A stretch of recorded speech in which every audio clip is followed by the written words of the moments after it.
नमस्कार, सच्ची रिपोर्ट में आप सभी का स्वागत है। मैं हूं आपके साथ निहारिका सिंह नागर।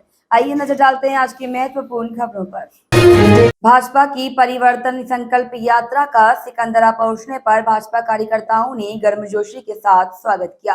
भाजपा परिवर्तन संकल्प यात्रा सिकराय विधानसभा क्षेत्र के सिकंदरा पहुंची, जहां पर भारतीय जनता पार्टी के कार्यकर्ताओं द्वारा संकल्प यात्रा का गर्मजोशी के साथ स्वागत किया गया। यात्रा को लेकर सिकंदरा कस्बे से सभा स्थल तक जगह जगह स्वागत द्वार लगाए गए व पुष्प वर्षा की गई। वहीं भाजपा परिवर्तन संकल्प यात्रा की सभा में पूर्व मंत्री रामकिशोर मीणा व राज्यसभा के सांसद डॉक्टर किरोड़ी लाल मीणा को नहीं बुलाने के चलते उनके समर्थकों ने विरोध प्रदर्शन करते हुए रामकिशोर जिंदाबाद के नारे लगाए। आपको बता दें, भारतीय जनता पार्टी के द्वारा सवाई माधोपुर के त्रिनेत्र गणेश जी से शुरू हुई परिवर्तन संकल्प यात्रा सिकंदरा पहुंची। जनसभा के दौरान पूर्व मंत्री रामकिशोर मीणा के समर्थकों ने जमकर हंगामा किया। समर्थकों का आरोप था कि रथ में सवार नेताओं ने पूर्व मंत्री रामकिशोर मीणा को यात्रा के रथ में जगह नहीं दी। वहीं जनसभा के मंच पर भी उन्हें नहीं बिठाया गया। इसे लेकर सभा में मौजूद कई कार्यकर्ताओं ने नारेबाजी शुरू कर दी। कभी 15 मिनट तक पूर्व मंत्री के समर्थन में जमकर हंगामा हुआ। पूर्व मंत्री के समर्थक मंच पर जा चढ़े और केंद्रीय मंत्री व प्रदेश के नेताओं के सामने प्रदर्शन करने लगे।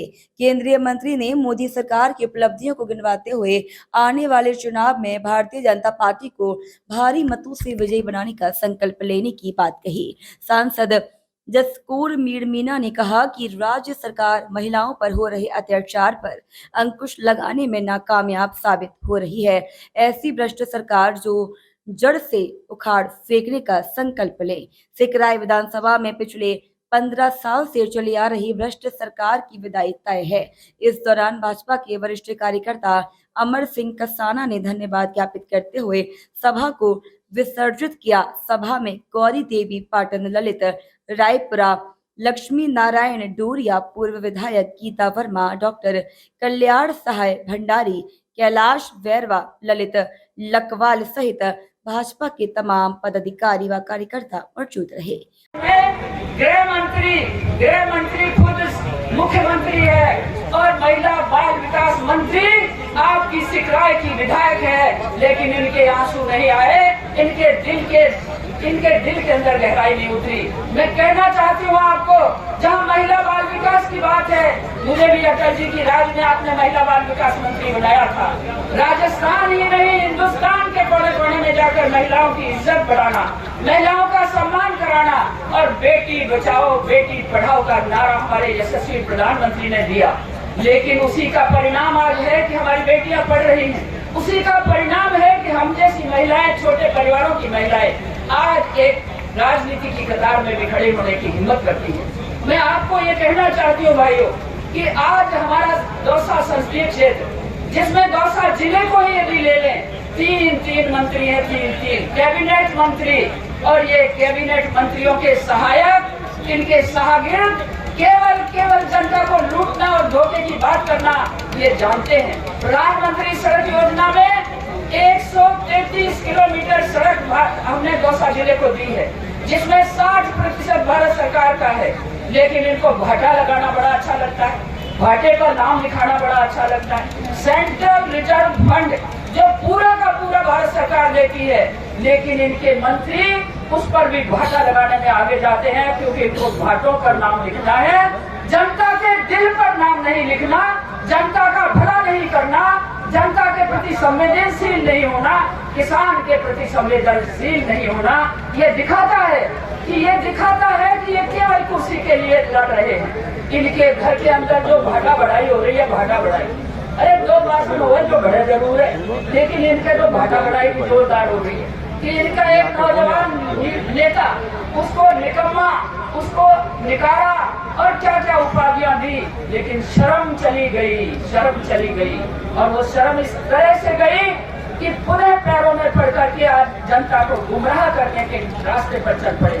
मैं भाइयों बहनों आपको एक बात कहना चाहती हूँ, आज बहुत से वरिष्ठ कार्यकर्ता आपके विधानसभा क्षेत्र के बैठे, ऐसे वरिष्ठ कार्यकर्ता बैठे हैं जिन्होंने जी जान से भारतीय जनता पार्टी को सींचा है। आज हम उनसे प्रेरणा लेकर नौजवानों को कहना चाहूंगी, टिकट एक को मिलता है, लेकिन सभी अपना टिकट मांगने के अधिकारी होते हैं। अधिकार आपका है, लेकिन निर्णय पार्टी का होता है, और उस निर्णय को मानकर यदि आप लोग एक साथ होकर चल दिए तो दुनिया की कोई ताकत नहीं की ताकत से ताकतवर नीति और नेता भी हम सड़क पर उतार देंगे। ये आपके मन में होना चाहिए। आपने मुझे सुना, लेकिन मैं भारत सरकार की योजनाओं के बारे में कहां तक बताऊं। हमें दौसा जिले के 1097 गाँव को नल से जल जोड़ने के लिए जल जीवन मिशन बनते ही 2019 में 37 करोड़ रुपया दिया। 37 करोड़, लेकिन 3700 करोड़ रुपए को 3700 करोड़ रुपए को इन्होंने बैंक में जमा करके और उसका ब्याज कमाया, और ब्याज कमा के अपने अपने MLA को इन्होंने भ्रष्टाचार की भट्टी में जो डाल दिया, और भ्रष्टाचार की भट्टी ने राजस्थान के आम आदमी के विकास को रोका है। मोदी जी एक ही काम करते हैं, मोदी जी एक ही काम करते हैं कि सबका साथ, सबका विकास, सबका। आप चाहते हैं कि राजस्थान का डंका भी पूरे हिंदुस्तान में ऐसे बजे जैसे पूरी दुनिया में मोदी जी का डंका बज रहा है। चाहते हैं ना? आज पूरी दुनिया में मोदी सरकार का डंका बज रहा है। कल आपने G20 की मीटिंग के बारे में देखा होगा, सुना होगा। सिर्फ भारत के लोगों का नहीं, पूरी दुनिया के देशों का विश्वास और भरोसा भारत पे बढ़ रहा है,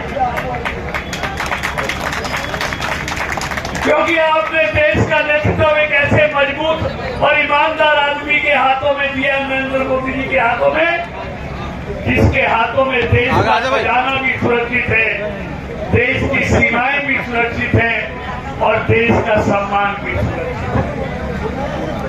मोदी सरकार की 9 साल की योजनाओं पर नहीं जाना चाहता।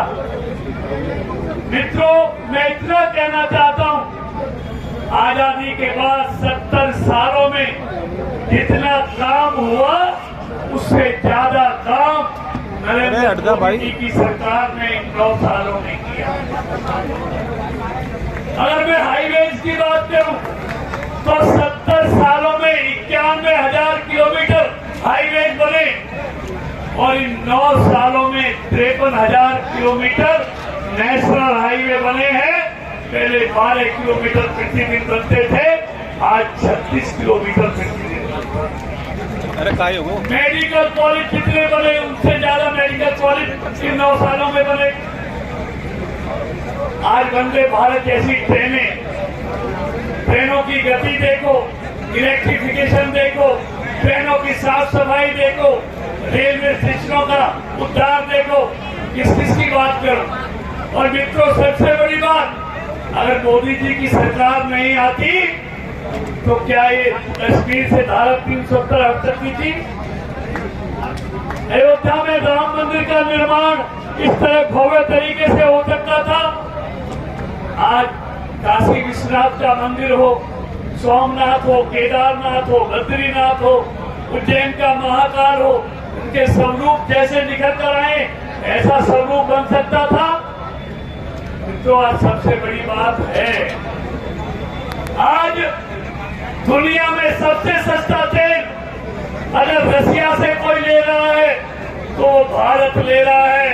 अगर मोदी जी प्रधानमंत्री नहीं होते तो दुनिया के वो ताकतवर देश कभी भारत को सस्ता तेल लेने देते। लेकिन ये मोदी जी आपने बनाया है, इसने पहले दिन कह दिया था, हम किसी को आंख दिखाकर बात नहीं करेंगे, ना किसी के सामने आंख झुकाकर बात करेंगे। अगर भारत के हितों की बात आएगी तो आंख में आंख डाल के बात करेंगे, इसलिए तेल ले रहे हैं। आज मोदी दुनिया के देशों में जाता है तो हिंदुस्तान में मोदी मोदी के नारे लगे तो कोई बात नहीं, लेकिन अमेरिकी संसद में भी मोदी मोदी के नारे लगते हैं, भारत मां जिंदाबाद के नारे लगते हैं। एक दूसरी पार्टी का नेता जाता है तो उसकी सभा में पाकिस्तान जिंदाबाद के नारे लगते हैं। मित्रों, मैं कहना चाहता हूं, आज भारत कभी रुपयों में नहीं डॉलर में व्यापार होता था। आज दर्जनों देशों से भारत के रुपए में व्यापार होता है। ये किसने करके दिखाया? भारत के रुपए की कीमत किसने दुनिया में बढ़ाई? सिर्फ रुपए की कीमत नहीं बढ़ाई, भारत के तिरंगे का सम्मान आज पूरी दुनिया में कैसे होता है। आज अगर यूक्रेन और रशिया का युद्ध होता है तो जो भारत के नौजवान वहां पर पढ़ रहे थे और जो युद्ध में फंस गए थे, मोदी ने युद्ध विराम कराया और ये तय कराया जो भी तिरंगा लेके निकलेगा उसकी तरफ कोई आंख उठाकर नहीं देखेगा। 26,000 छात्रों को वापिस देश में लेके आए। अनूप पाटौदिया की रिपोर्ट।